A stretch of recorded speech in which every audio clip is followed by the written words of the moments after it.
Cuando leemos una noticia en los diarios o nos enteramos de un hecho a través de los noticieros televisados, debemos estar conscientes de que lo que estamos leyendo o viendo en la pantalla del televisor es solo una parte, a veces muy pequeña, de la historia. Los periodistas no siempre tienen el tiempo o el espacio suficiente para dar a cada noticia una cobertura adecuada, y en algunos casos simplemente no tienen la intención. Innumerables y variados intereses entran en juego en ocasiones y no permiten dar a conocer ciertas cosas. Por consiguiente, a pesar de que las noticias viajan hoy más rápido que antes y la gente está más enterada de lo que estaba hace apenas una década atrás, aún así la información que recibimos es solo la punta del iceberg. Detrás de la escena ocurren cosas de las que nunca nos enteraremos. Pero eso no se aplica únicamente a los asuntos humanos. La palabra de Dios también nos enseña que existe una realidad espiritual alrededor nuestro, una realidad que no podemos percibir por los sentidos, pero que incide profundamente en las cosas que ocurren a diario en el mundo. Y en más de una ocasión, a través de la historia de la redención que ha quedado registrada en las Escrituras, Dios descorre el velo un poco para que nosotros podamos contemplar lo que ocurre en ese mundo espiritual detrás de la escena. Y ese es el título de nuestro sermón de hoy, detrás de la escena. Daniel, capítulo 10, es una de esas ventanas. Daniel capítulo 10. Como vimos el domingo pasado, el punto histórico en que debemos ubicar este capítulo es 2 años después de que el rey Ciro emitiera el decreto que permitió el regreso de los judíos que fueron llevados en cautiverio por Nabucodonosor, rey de Babilonia. Un decreto que puso fin a un exilio que duró 70 años. En aquella ocasión, unos 50,000 judíos regresaron con Zorobabel, pero por alguna razón que el libro nos revela, Daniel no regresó con ellos. Al cabo del tiempo, estos judíos comenzaron a experimentar grandes dificultades para establecerse en Jerusalén y para reconstruir el templo. Estas dificultades se debieron principalmente al hostigamiento de los samaritanos, de lo que leímos en el segundo libro de Reyes, que sobornaron a algunos consejeros de la corte para que indispusieran a Ciro contra esos mismos judíos que él ayudó a regresar. Es muy probable que Daniel se haya enterado del problema por la posición importante que él ocupaba en la corte medo-persa, y eso mueve a Daniel a venir delante de Dios en oración y ayuno por 3 semanas. Capítulo 10, versículos 1 al 3. En el año 3 de Ciro, rey de Persia, fue revelada palabra a Daniel, llamado Belsasar, y la palabra era verdadera y el conflicto grande. Pero él comprendió la palabra y tuvo inteligencia en la visión. En aquellos días, yo, Daniel, estuve afligido por espacio de 3 semanas, no comí manjar delicado, ni entró en mi boca carne ni vino, ni me ungí con aceite, con ungüento, hasta que se cumplieron las 3 semanas. En ese contexto en que Daniel está orando, suplicando, ayunando delante de Dios, recibe la visita de un personaje celestial que se describe en los versículos 5 y 6 y a quien identificamos la semana pasada como una aparición antiguo testamentaria de Cristo, una aparición de Cristo previa a su encarnación. Versículos 4 al 6. Y el día 24 del mes primero estaba yo a la orilla del gran río Hiddekel, y alcé mis ojos y miré, y he aquí un varón vestido de lino, y ceñido sus lomos de oro de Ufaz. Su cuerpo era como de berilo, y su rostro parecía un relámpago, y sus ojos como antorchas de fuego, y sus brazos y sus pies como de color de bronce bruñido, y el sonido de sus palabras como el estruendo de una multitud. Esta visión tan pavorosa produce en Daniel un impacto muy profundo. Versículo 7. Y yo, Daniel, vi aquella visión, y no la vieron los hombres que estaban conmigo, sino que se apoderó de ellos un gran temor, y huyeron y se escondieron. Quedé pues yo solo, y vi esta gran visión, y no quedó fuerza en mí. Antes mi fuerza se cambió en desfallecimiento, y no tuve vigor alguno. Pero oí el sonido de sus palabras, y al oír el sonido de sus palabras, caí sobre mi rostro en un profundo sueño, con mi rostro en tierra. Es en este punto de la historia donde nos quedamos la vez anterior. Daniel está físicamente debilitado y exhausto a causa de la visión, pero en ese momento alguien es enviado a fortalecerle y a revelarle una extensa profecía sobre el futuro de su pueblo y los tiempos del fin. Pero antes, este personaje descorre un poco el velo para que Daniel pueda contemplar algo sorprendente que había estado ocurriendo detrás de la escena desde el mismo momento en que él había comenzado a orar. Y eso es precisamente lo que yo quiero que consideremos en la tarde de hoy. En los versículos 10 y 11 vemos al mensajero celestial que fue enviado por Dios fortaleciendo a Daniel. Y luego en los versículos 12 al 14, el mensajero celestial le muestra a Daniel lo que estaba ocurriendo detrás de la escena. Veamos entonces, en primer lugar, los versículos 10 al 11, el mensajero celestial fortaleciendo a Daniel. Versículo 10. Y he aquí una mano me tocó, e hizo que me pusiese sobre mis rodillas y sobre las palmas de mi mano. Y me dijo: Daniel, varón muy amado, está atento a las palabras que te hablaré, y ponte en pie, porque a ti he sido enviado ahora. Mientras hablaba esto conmigo, me puse en pie, temblando. Una vez más, hay mucha discusión entre los comentaristas acerca de este personaje celestial que ha venido a fortalecer a Daniel.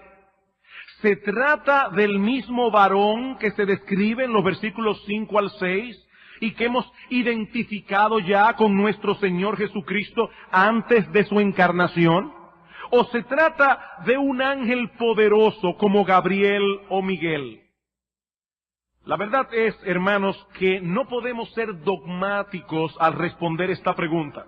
Y aunque personalmente tiendo a pensar que sigue siendo el ángel del Señor, Cristo previo a su encarnación, y que ya hemos descrito, admito que esta posición tiene sus dificultades, como veremos más adelante. Este personaje que ha venido a revelar a Daniel las cosas que acontecerían con los judíos en el futuro, antes que nada debe fortalecer al profeta. Primero dice el texto que lo ayuda a ponerse de rodillas y luego le anima con sus palabras. Noten el versículo 11. Y me dijo: Daniel, varón muy amado.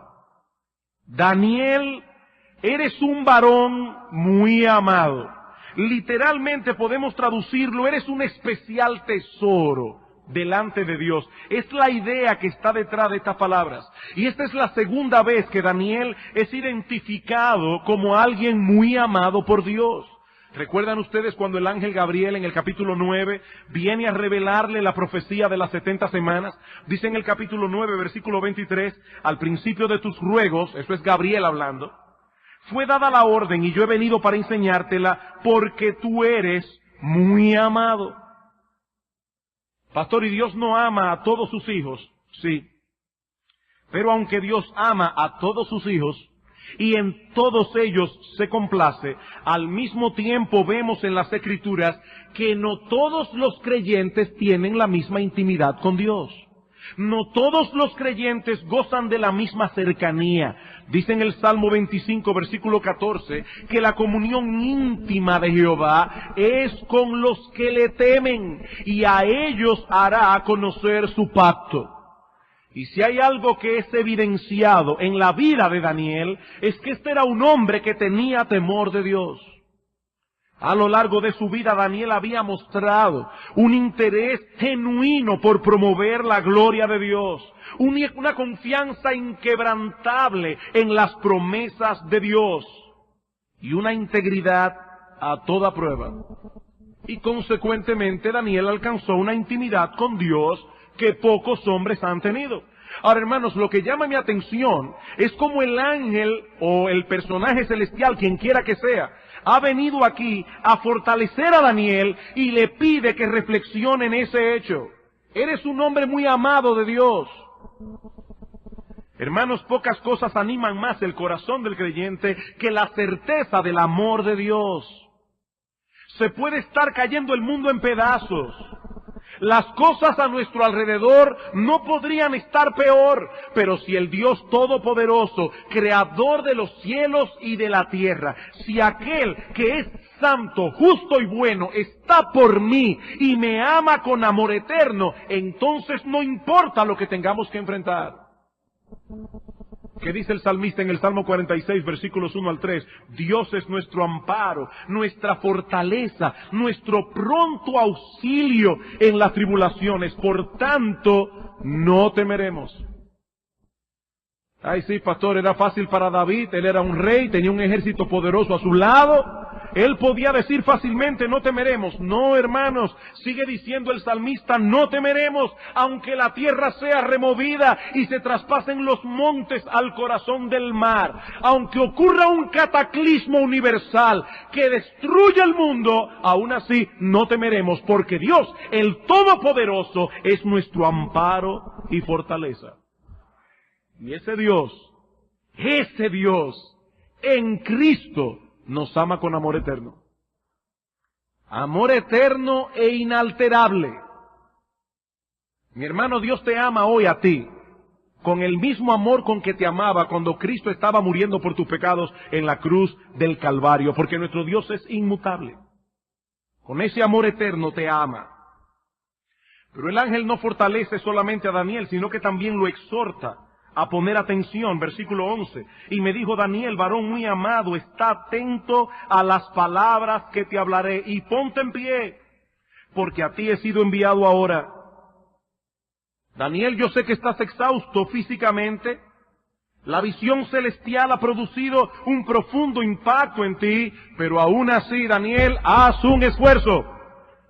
Pon atención. Queridos hermanos, si hay algo que nuestras almas necesitan con urgencia, algo de lo que no podemos prescindir es del alimento de la palabra de Dios. Y si hay algo que Satanás habrá de oponerse con todas sus fuerzas, es a que nosotros no nos alimentemos de esa palabra. Y tristemente en eso el diablo tiene a nuestra carne de aliado.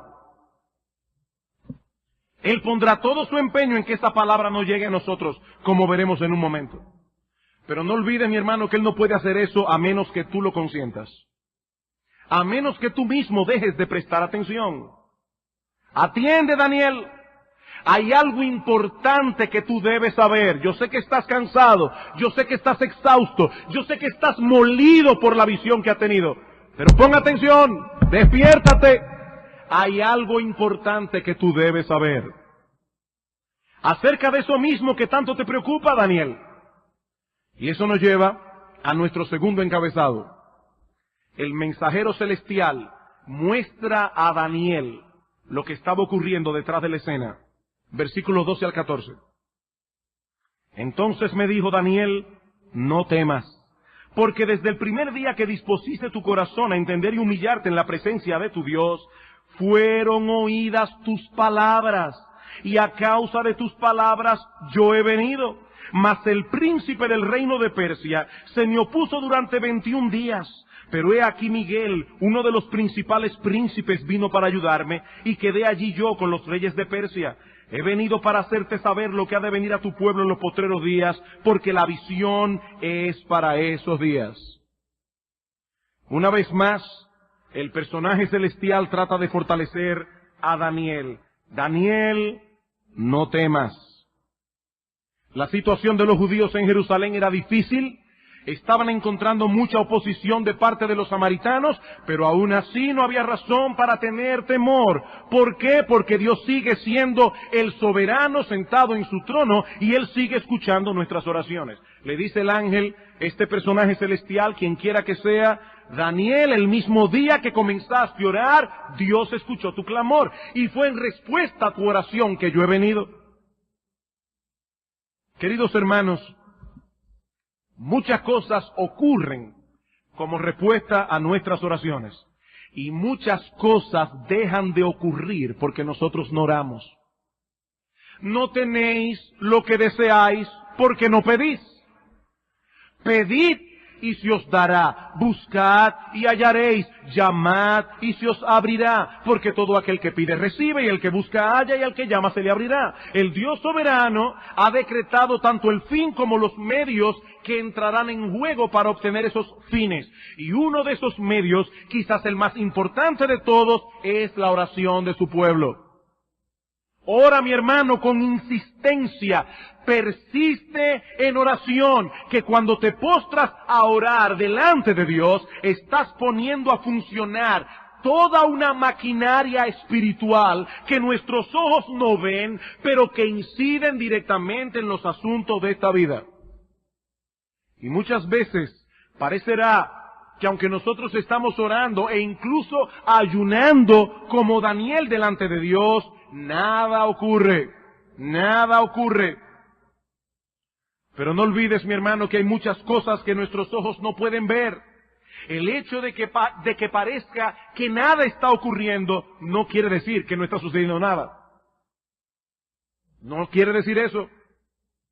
Daniel comenzó a orar y a ayunar en la presencia de Dios. Y aparentemente nada ocurrió al principio. Pasó un día y nada. Una semana, nada, 2 semanas, 3 semanas. Daniel era un profeta, muy probablemente estaba esperando alguna respuesta de parte de Dios. Y fue entonces 3 semanas después cuando Daniel se enteró que algo extraordinario había comenzado a suceder. Tan pronto él empezó a orar, aunque él no lo sabía. Leí en estos días una historia sorprendente de algo que ocurrió en conexión con el ministerio del puritano John Flavel. Un domingo del 1650, Flavel estaba predicando en su iglesia en Dartmouth, en Devon, y un joven de 15 años llamado Luke Short estaba en la congregación. Al final del sermón, Flavel oró, como es costumbre nuestra, que Dios bendijera la predicación. Poco tiempo después, este joven se embarcó hacia Nueva Inglaterra, en América, y allí vivió una larga vida de incredulidad. Pero cuando llegó a ser un anciano de 100 años de edad, comenzó a sentirse horrorizado ante la idea de morir en condenación. Y en ese momento recordó aquella predicación de Flavel que había escuchado 85 años atrás, y Luke Short se convirtió. Para ese tiempo, obviamente, John Flavel estaba muerto. Pero la predicación de aquel domingo, sustentada por su oración al final del sermón, produjo un fruto más de salvación muchas décadas después. Queridos hermanos, nosotros no sabemos lo que Dios está haciendo ni lo que hará como respuesta a nuestras oraciones. Y sospecho que muchos de nosotros seremos sorprendidos en el cielo al enterarnos de cosas que ocurrieron y de otras que dejaron de ocurrir porque nosotros oramos. Veremos pastores que fueron bendecidos en sus ministerios, iglesias que fueron prosperadas, almas que fueron salvadas, creyentes que fueron fortalecidos y protegidos física y espiritualmente, hermanos que estaban a punto de resbalar y apostatar de la fe, pero que fueron preservados como consecuencia de nuestras oraciones. Algo extraordinario ocurre cuando los creyentes oran. Y no solo en el reino físico, sino también en el reino espiritual, como vemos en el versículo 13. Dice Daniel: desde el mismo momento en que tú comenzaste a orar, yo fui enviado. Mas el príncipe del reino de Persia se me opuso durante 21 días.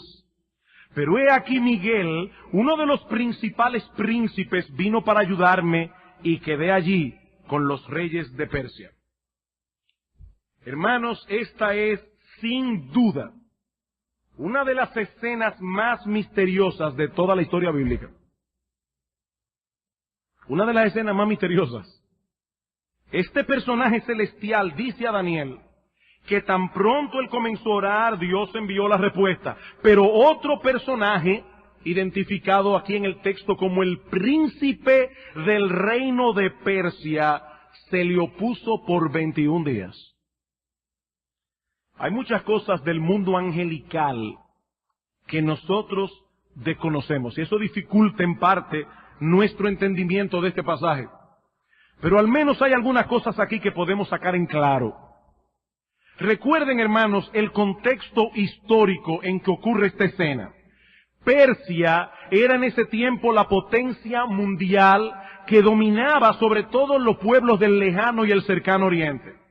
En ese momento un grupo de israelitas está tratando de establecerse en Jerusalén, pero encuentran serias dificultades y humanamente hablando, necesitan la autorización del imperio para seguir adelante.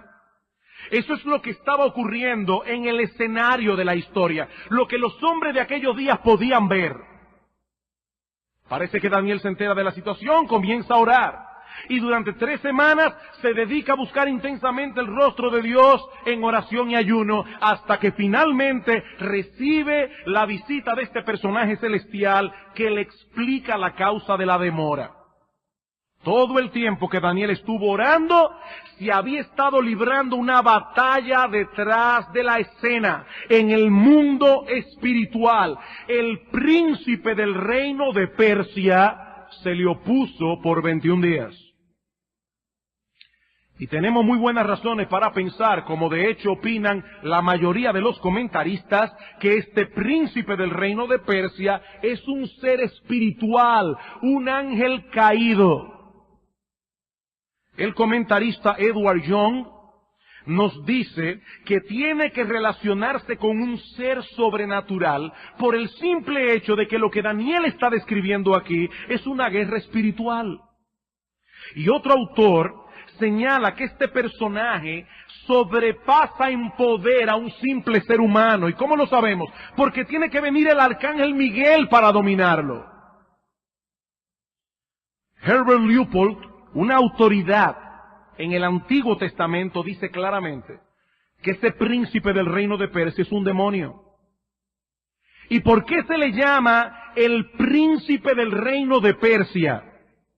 Bueno, posiblemente porque se trata de un ángel de alto rango en la esfera angelical, que en ese momento estaba incidiendo de manera particular en los asuntos del reino de Persia.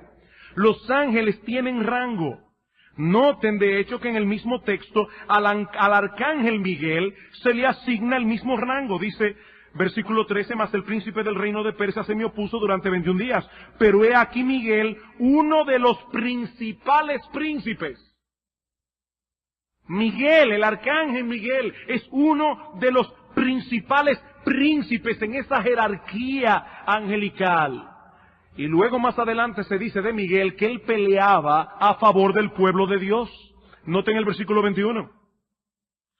Pero yo te declararé lo que está escrito en el libro de la verdad, y ninguno me ayuda contra ellos, sino Miguel, vuestro príncipe.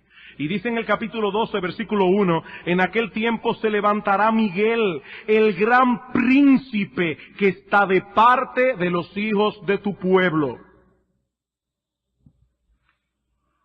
No creo que podamos decir dogmáticamente basado en este texto que cada nación particular tenga ángeles particulares, buenos y malos, peleando a favor y en contra de esas naciones. Yo creo que debemos ser cuidadosos en el manejo de la Escritura, porque este es el único de los pocos textos de la Biblia donde se habla algo como esto. Pero lo que sí podemos decir, queridos hermanos, con toda certeza, es que hay fuerzas espirituales, buenas y malas, que inciden en los asuntos de las naciones de la tierra. En aquellos días, las naciones tenían ídolos particulares que ellos consideraban sus guardianes nacionales. Ellos eran idólatras, adoraban muchos dioses, pero entre todos esos dioses había un ídolo particular que era su guardián nacional por excelencia. Esos ídolos en sí mismos no tienen poder alguno, pero la Biblia nos enseña que detrás de ellos operan fuerzas demoníacas que ejercen influencia maligna sobre los gobernantes de las naciones para que se opongan al pueblo de Dios. La idolatría no es un juego, el adorar imágenes no es un juego. Primera a los Corintios, capítulo 10. Primera a los Corintios, capítulo 10. Versículo 19. El apóstol Pablo está aquí advirtiendo a los hermanos de Corintio que tengan cuidado con coquetear con la idolatría. Y dice en el versículo 19, ¿qué digo pues? ¿Que el ídolo es algo? ¿O que sea algo lo que se sacrifica a los ídolos? Antes digo que lo que los gentiles sacrifican, a los demonios lo sacrifican, y no a Dios. Y no quiero que vosotros os hagáis partícipes con los demonios. No podéis beber la copa del Señor y la copa de los demonios. No podéis participar de la mesa del Señor y de la mesa de los demonios. Pablo está reconociendo aquí que esos demonios son una realidad y que nosotros los creyentes no tenemos nada que ver con ellos. Queridos hermanos, amigos incrédulos que están en medio nuestro, hay una realidad espiritual que nuestros ojos no pueden ver. En Efesios capítulo 6, versículo 12, Pablo nos advierte que nuestra lucha no es contra sangre y carne, sino contra principados, contra potestades, contra los gobernadores de las tinieblas de este siglo, contra huestes espirituales de maldad en las regiones celestes. La historia humana no puede ser explicada únicamente en términos políticos, económicos o sociológicos. No. No, si somos creyentes, tenemos que entender que detrás de la escena se está librando una guerra espiritual de enormes proporciones. Es el reino de Dios contra el reino del diablo. Como bien señala Leopold en su comentario, existen poderosas fuerzas de maldad obrando en y a través de las naciones y sus gobernantes para derrotar y derrocar al pueblo de Dios. Hay una agenda. Por eso es más fácil que en una nación se den permisos para cosas perversas que para cosas que promueven la justicia, que promueven la verdad, que promueven la santidad. ¿Qué es más fácil? Que nos presten a nosotros el estadio para predicar allí la palabra de Dios, o que se lo presten a una de estas cantantes populares que vienen a envenenar y a ensuciar la moral de nuestro pueblo. ¿Qué es más fácil? ¿Ustedes creen que eso pasa porque sí? No hay una agenda, hay una agenda. Hay una realidad espiritual incidiendo en los asuntos de las naciones. Por eso es que en Apocalipsis capítulo 2, versículo 10, en la carta que el Señor le manda a los hermanos de Esmirna, les dice: he aquí, el diablo echará a algunos de vosotros en la cárcel. ¿Ustedes creen que el diablo se iba a aparecer e iba a tomar a estos hermanos y los iba a poner en la cárcel? No. Lo que el Señor está haciéndole ver a estos hermanos es que detrás de esos individuos que iban a tomar para llevarlos presos estaba el diablo, la influencia de Satanás. Sigue diciendo Leopold, esto puede alarmarnos y causar terror cuando consideramos cuán poderosos son estos potentados demoníacos. Pero por el otro lado, existen agentes del bien aún más poderosos, que en armoniosa cooperación prevalecerán sobre los oponentes de la maldad. Así que la causa del reino está en buenas manos y el triunfo está asegurado. Hay una guerra, pero no es entre fuerzas iguales. Nosotros no somos dualistas. Nosotros no creemos que hay un poder maligno, un poder bueno, igual en fuerza. No, esta guerra no es entre fuerzas iguales. Nuestro Dios es todopoderoso y Él reina soberano. Por una razón que nosotros no conocemos, Él permite que esas fuerzas parezcan prevalecer por un tiempo. Pero lo cierto es, mis hermanos, que ya Satanás fue vencido, fue derrotado en la cruz del Calvario. Y al final de la historia, esa derrota será consumada cuando este ser maligno sea arrojado en el infierno junto a todas sus huestes y junto a todos aquellos que han permanecido en incredulidad y no quieren seguir a Cristo como Señor y Salvador.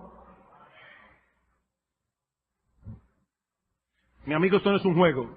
Estarás en el infierno compartiendo su suerte por toda la eternidad, por tu soberbia, por la dureza de corazón y por haber decidido permanecer en incredulidad con respecto a nuestro bendito Señor y Salvador.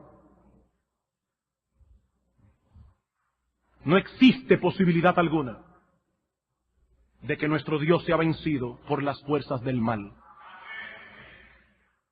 Él es el soberano y su poder no tiene límites.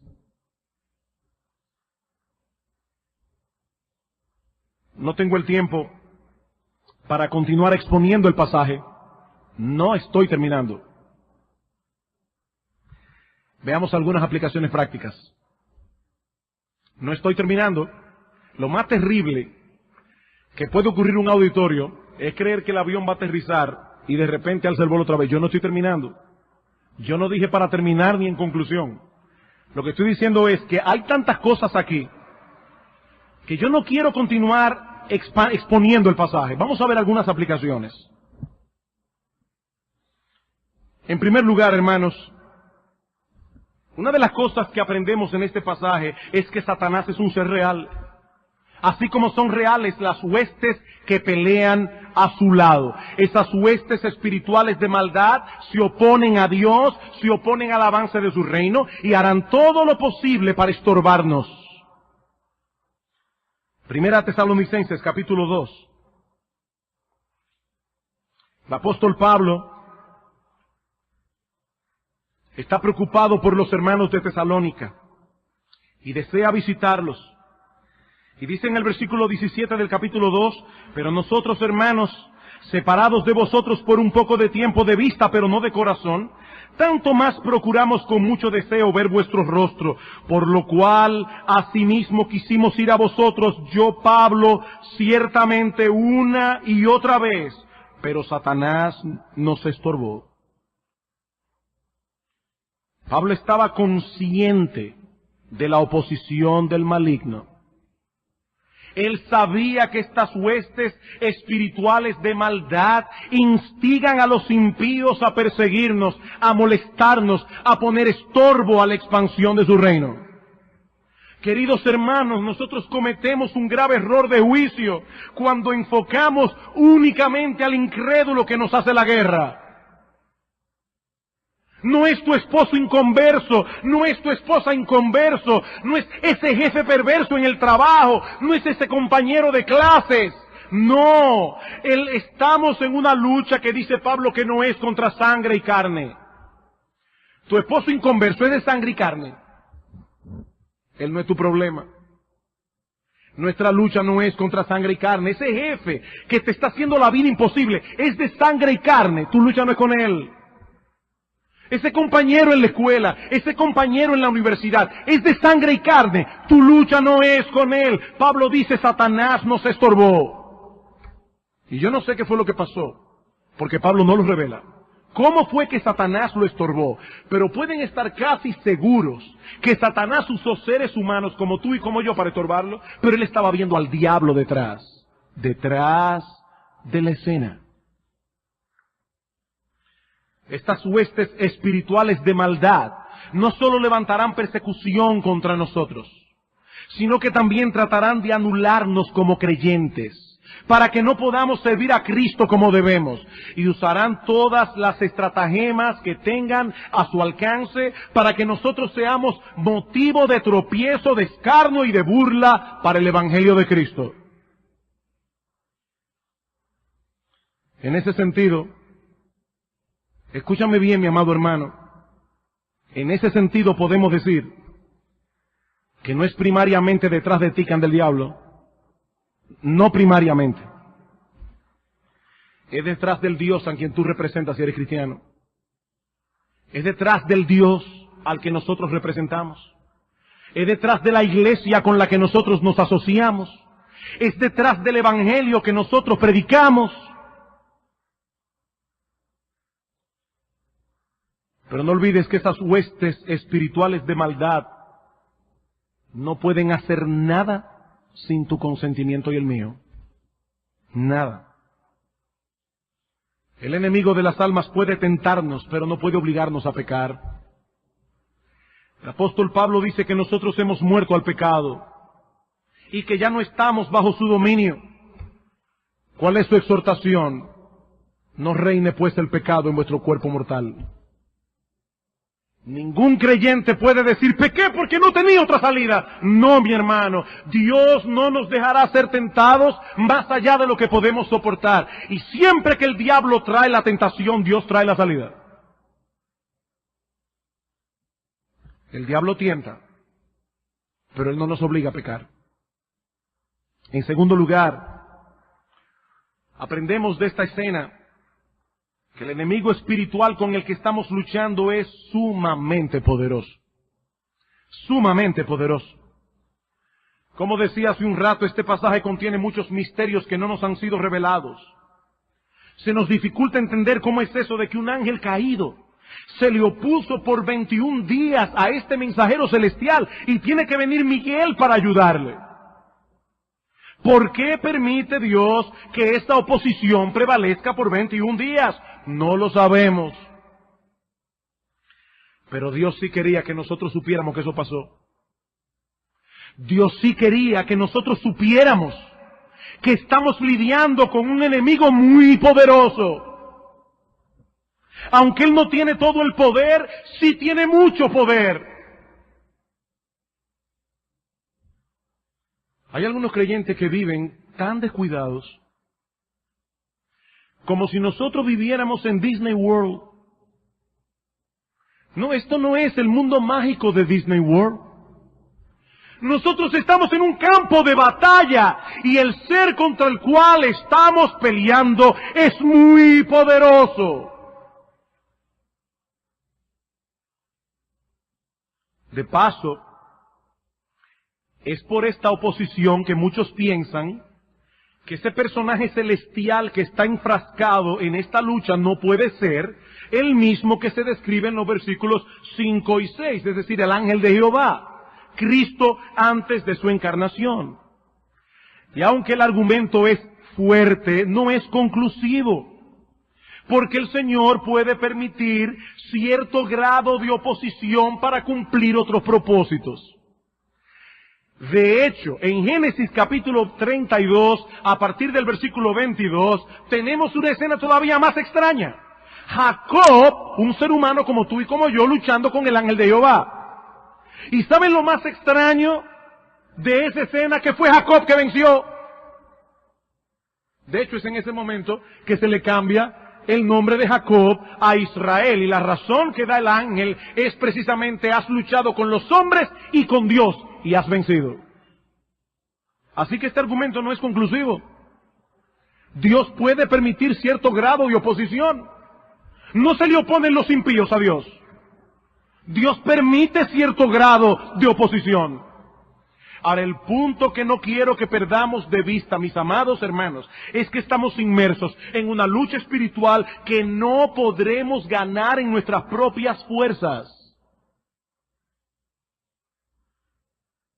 Eso es lo que Martín Lutero expresa en su famoso himno Castillo Fuerte: con furia y con afán, acósanos Satán, por armas deja ver astucia y gran poder, cual él no hay en la tierra. Nuestro valor es nada aquí, con él todo es perdido. Ahora esa no es toda la historia. Sigue diciendo Lutero: mas por nosotros pugnará, mas por nosotros luchará de Dios el escogido. Es nuestro Rey Jesús el que venció en la cruz, Señor de Sabaoth, Jehová de los ejércitos. Y siendo solo Dios, Él triunfa en la batalla. Hermanos, hay uno solo que puede oponerse al diablo y vencerlo: nuestro Señor Jesucristo. No te atrevas, mi hermano, no te atrevas a pelear esta batalla en tus propias fuerzas. Vas a salir perdiendo. Lo tercero que aprendemos de este pasaje es que uno de los ataques más fieros del enemigo va dirigido a obstaculizar que nosotros recibamos la palabra de Dios. Una de las cosas que aprendemos de este pasaje es que uno de los ataques más fieros del enemigo va dirigido a obstaculizar que nosotros recibamos la palabra de Dios. Este ángel, este príncipe del reino de Persia, se le opuso violentamente al personaje celestial enviado por Dios para que Daniel no recibiera la revelación que Dios quería que él conociera. Y aunque nosotros hoy no tenemos visiones y revelaciones de esa manera, porque ya la palabra de Dios es completa y suficiente, el enemigo de las almas sigue oponiéndose con violencia a que esa palabra llegue a los hombres. Porque él conoce el poder de esa palabra para salvar a los perdidos y para edificar y fortalecer al pueblo de Dios. Y hermanos, él hará todo lo posible para que las iglesias se dediquen a hacer cualquier otra cosa que no sea predicar la palabra de Dios. Y es triste ver hoy día cuántas iglesias lo que predican desde el púlpito es pura psicología, pero no predican la bendita, infalible y todo suficiente palabra de Dios. Eso es triste.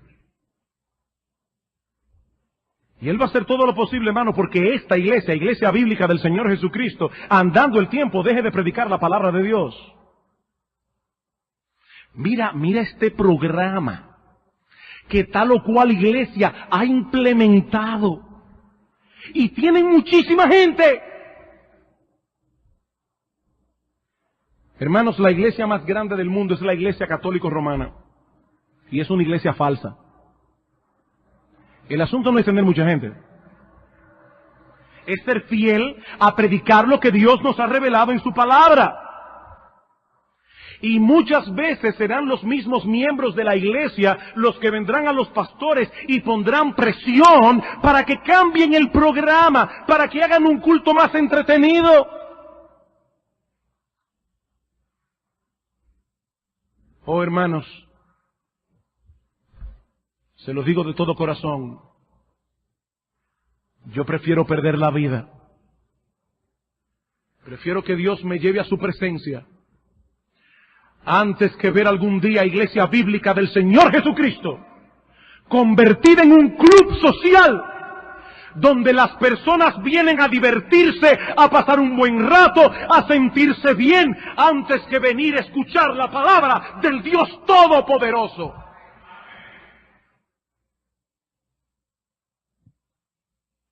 Y si una iglesia predica la palabra, el diablo hará todo lo posible para que la gente no venga a oírla.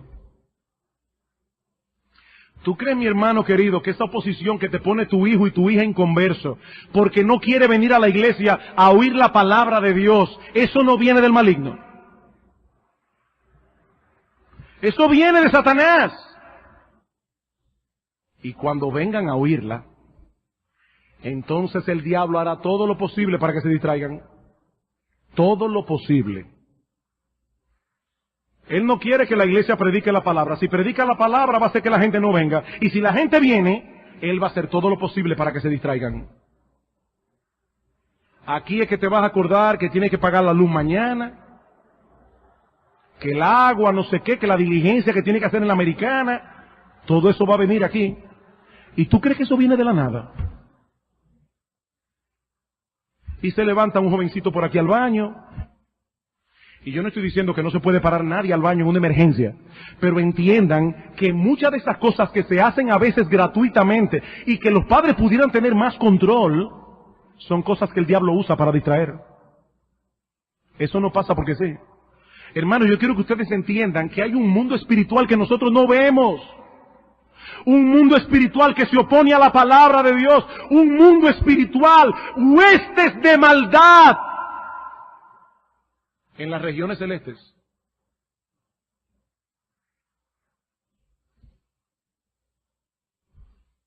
En cuarto lugar, algo más que aprendemos de este pasaje es que la oración del creyente juega un papel preponderante en esta guerra. La oración del creyente juega un papel preponderante en esta guerra. Así como vemos en este pasaje que esa lucha espiritual que se libra detrás de la escena incide en los asuntos de esta vida, así vemos también que nuestras oraciones juegan un papel preponderante en esa guerra espiritual. Tenemos un enemigo muy poderoso contra el cual no podremos luchar en nuestras propias fuerzas, y por eso debemos ampararnos en Dios y depender de Dios, pero esa dependencia habrá de manifestarse a través de nuestras oraciones. Por lo demás, hermanos míos, fortaleceos en el Señor y en el poder de su fuerza, dice Pablo. Tomad toda la armadura de Dios. Y al final, en el versículo 18, dice, orando en todo tiempo. Orando en todo tiempo, con toda oración y súplica. Ahí viene la conferencia de pastores. Hermano, ustedes no se imaginan las cosas que el diablo va a tratar de hacer para que nosotros los predicadores no estemos a tiempo. Ustedes no se imaginan la cantidad de cosas que van a estar moviéndose. Porque van a haber aquí más de 130 pastores que van a estar escuchando algo que ellos necesitan oír. Que muy probablemente Dios puede usar eso que ellos van a oír en esa conferencia para influenciar en la vida de esas iglesias. ¿Ustedes creen que el diablo va a estar tranquilo? ¿Ustedes creen, mis amados hermanos, que el diablo está tranquilo con la iglesia bíblica del Señor Jesucristo, con un ministerio en La Vega, en Santiago, en Yabonico, en San Francisco de Macorís? ¿Ustedes creen que el diablo no tratará de rompernos por la mitad? ¿Ustedes creen que el diablo no tratará de introducir mundanalidad en la vida de esta iglesia? Porque no eres tú, mi hermano, ni lo que tú permites hacer a tu hijo o a tu hija. Es que hay una agenda detrás. El diablo quiere que Iglesia Bíblica del Señor Jesucristo se convierta en un club social. Él no quiere que se levante una generación más piadosa que la anterior. Él no quiere que los jóvenes que están sentados aquí se conviertan al Señor. Él no quiere que esos jóvenes tengan celo y fervor por la gloria de Dios. Él no quiere eso. No es una peliculita aquí que no tiene nada de malo. Es que Dios, el diablo está usando todo eso para impedir el avance del reino de Dios en esta iglesia. Y Él no va a hacer eso sin tu consentimiento y el mío.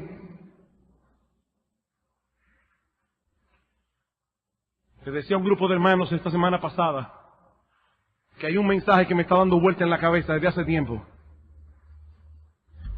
Y quiera Dios que algún día me dé la oportunidad de predicarlo. ¿Qué deben hacer los padres para endurecer el corazón de sus hijos? Yo veo a muchos padres aquí preocupadísimos para que sus hijos se conviertan. Pero al mismo tiempo ellos están promoviendo un estilo de vida que produce dureza de corazón. Yo no entiendo eso.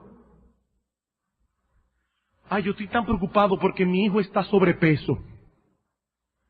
Y yo estoy orando porque rebaje, pero en mi casa se cocina con grasa, carbohidrato, se come pan mañana, tarde y noche.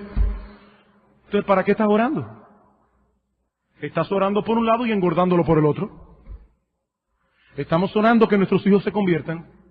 y al mismo tiempo les estamos permitiendo un estilo de vida que lo único que produce dureza de corazón. ¿Quién entiende eso? Y saben que, mis amados hermanos, es detrás de esta iglesia que el diablo anda. No es solamente detrás de tu familia. Entiende que hay una agenda, tú eres parte de esta iglesia. Y cuando el diablo destruye tu familia, está incidiendo en la vida de esta congregación. Yo quiero que tú entiendas eso.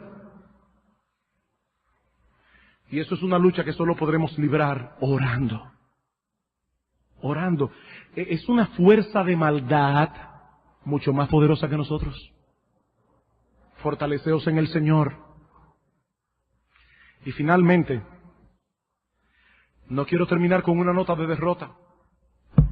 Hermanos, la victoria final es de Dios y de su pueblo. ¿Qué aprendemos de este texto? Que la victoria final es de Dios y de su pueblo. El príncipe del reino de Persia se lo puso a este personaje por 21 días. Pero no pudo prevalecer al fin, y Daniel recibió la respuesta a su oración. Miren el versículo 14 del capítulo 10. He venido para hacerte saber lo que ha de venir a tu pueblo en los postreros días, porque la visión es para esos días. Y como veremos en los capítulos 11 y 12, Dios reveló a Daniel con lujo de detalle una serie de acontecimientos relacionados con el futuro del pueblo de Israel. Profecía que se cumplió al pie de la letra. ¿Saben qué significa eso? Que por más oposición que se levante contra Dios, su voluntad prevalecerá. Dice en Isaías capítulo 46, versículos 9 y 10, yo soy Dios, no hay otro Dios, y nada hay semejante a mí, que anuncio lo por venir desde el principio y desde la antigüedad lo que aún no era hecho. Que digo, mi consejo permanecerá y haré todo lo que quiero. Nada ni nadie podrá impedir que Dios lleve la historia a la meta que Él trazó desde antes de la fundación del mundo. ¿Y sabes, mi hermano amado, cuál es esa meta? Capítulo 12 de Daniel. Capítulo 12 de Daniel, versículos 2 al 3. Y esta semana mi corazón ardía mientras leí este texto. Muchos de los que duermen en el polvo de la tierra serán despertados. Unos para vida eterna, otros para vergüenza y confusión perpetua. Los entendidos resplandecerán como el resplandor del firmamento. Y los que enseñan la justicia a la multitud como las estrellas a perpetua eternidad. Queridos hermanos, todavía no hemos llegado al lugar de nuestro reposo. Estamos inmersos en una batalla infernal y muchas veces nos preguntamos si podremos llegar sanos y salvos a esas moradas eternas que Cristo compró con el precio de su sangre.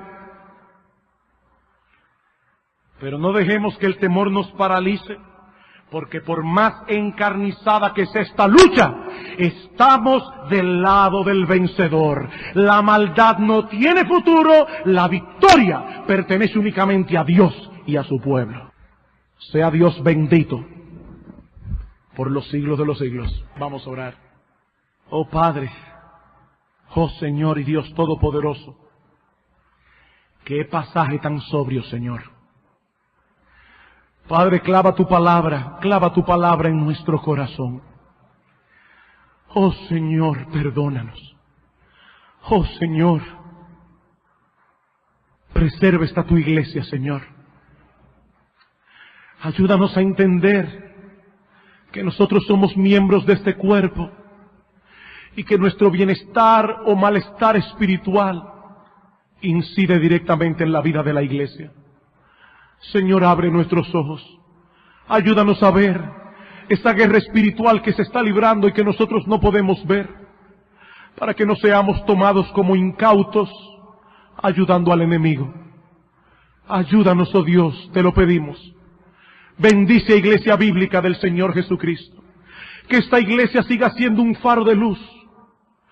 Y mira, oh Señor, aquellos jóvenes, amigos, familiares en medio nuestro, algunos de los cuales vienen domingo tras domingo. Señor, ten misericordia de ellos. Ellos no saben, oh Señor, que están bajo la influencia de ese ser maligno y perverso, que es homicida y mentiroso, que ofrece lo que no puede dar. Ten misericordia, Señor, y libértalos. Ven, oh Padre bueno, ven. Y con amor, con cuerdas de amor, tráelos arrepentidos y creyendo a la cruz del Calvario. Señor, bendice tu palabra. Te lo suplicamos en el nombre de Cristo. Amén.